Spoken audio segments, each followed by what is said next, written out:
it's Sumner H from Skinny Do Fitness, and today what I'm going to explain to you guys are the 3 training principles that really have made up like 80, 90, or maybe even like 99% of all my progress in the gym. The real reason I'm making this video is because there's so much conflicting information out there. There's so many different training principles, so many different training ideologies. There's so many people out there with a voice in the fitness community who are spreading information, which in my opinion has done nothing for me in my training. A lot of it is just anecdotes. It doesn't mean anything.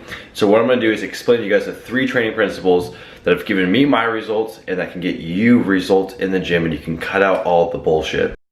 Now, if you guys know me, you know progressive overload is my freaking Bible. It's my religion. It's what I live off of when it comes to fitness. And progressive overload, in very simple terms, is getting stronger over time and doing it consistently. And there's a lot of ways to get stronger, right? You can lift more weight. You could do more reps of a similar weight or the same weight. You could have a lift that has more time under tension, so your reps are slower and longer. You could have shortened rest times. You could hit a muscle with more volume, with more frequency on a weekly basis or a monthly basis. I do this mainly by weight, reps, and sets. That's how I get my progressive overload in, and weight makes up the majority of it. So I'm getting stronger on the key lifts, on the lifts that matter. We're talking bench, incline bench, OHP, squats, shit that actually matters. That right there is how you build muscle. Just getting stronger isn't gonna give us all the results we need, because we need to get stronger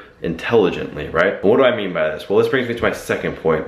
We need to understand how to actually engage the muscle that we're looking to grow. We've all seen that power lifter in the gym who's so incredibly strong but has a physique resembles a 40-year-old dad. So you can be strong and not actually be engaging, activating, stretching, tearing, and breaking down your muscles. And a lot of guys will say it's about a mind-muscle connection. Well, mind-muscle connection to me has some truth to it, but I freaking hate that saying, because mind-muscle connection is ambiguous. Nothing that can be implemented off mind-muscle connection. I'm gonna explain to you guys how to actually engage your muscles properly. First, resist. When you're lifting your weights, you want to resist. You want to be squeezing with that muscle. If I'm hitting shoulders, I'm squeezing on the way up and I'm resisting on the way down. I'm fighting that weight. I'm wrestling the weight. And so I'm actually feeling it engage the area that I'm looking to grow. On top of that, I'm manipulating tempo. So tempo is the duration of my reps on the positive and the negative. So I'll have a nice positive and a slow negative. And that slow negative for me is setting what's called the groove. So I'm getting that slow negative and I'm really feeling my muscle engage, and that engagement is gonna allow me to engage even more on the positive, right?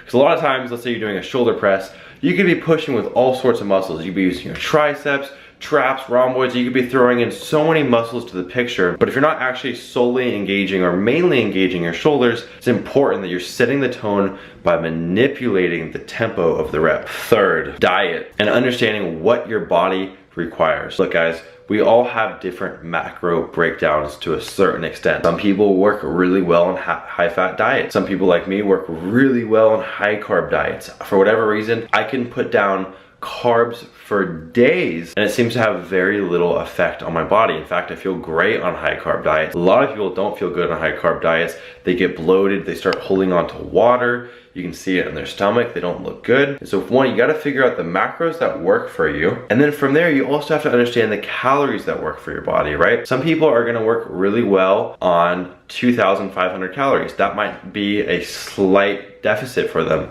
Well, some people, 2,500 calories might be a slight bulk for them. It just really matters on your metabolism, your activity level, what your job is like, what you do with your time on a daily basis, how intense your workouts are, how frequently you're working out. So there's a lot of things that come into play. And so you have to understand, one, the macro split that works best for your body, and then the calories that you need on a daily basis. And on top of that, a lot of guys come to me with questions about bulking. And bulking is something that, for a lot of people that go to the gym, bulking is an excuse just to eat shitty food. They're just like, oh, I'm in this perma bulk. I'm just gonna be eating crappy food indefinitely because it's easy and it feels good.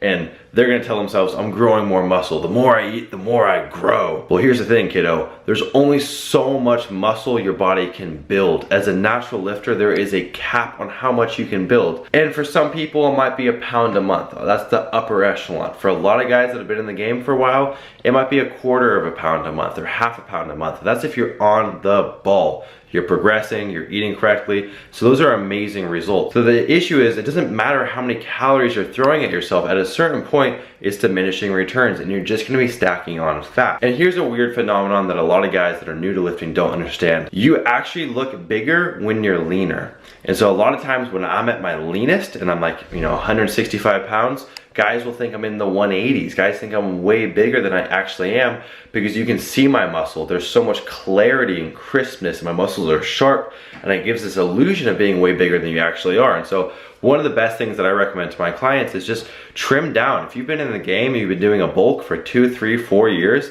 trim down a little bit and you'll be amazed. If you're going in it for the whole aesthetics piece, a lot of times it's not about just throwing an insane amount of calories at your body. It's about finding that sweet spot. So when I bulk, which I am currently, I'll be in about a 200 to 300 calorie surplus max daily.